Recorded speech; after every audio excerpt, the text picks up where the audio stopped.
На мой взгляд, лучшее решение в этом ремонте это было переместить стиральную и сушильную машину на лоджию. Смотрите, как мы это реализовали. За вот этими дверцами у нас сушильная и стиральная машина.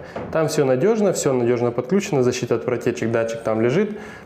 Все максимально надежно, но это очень удобно.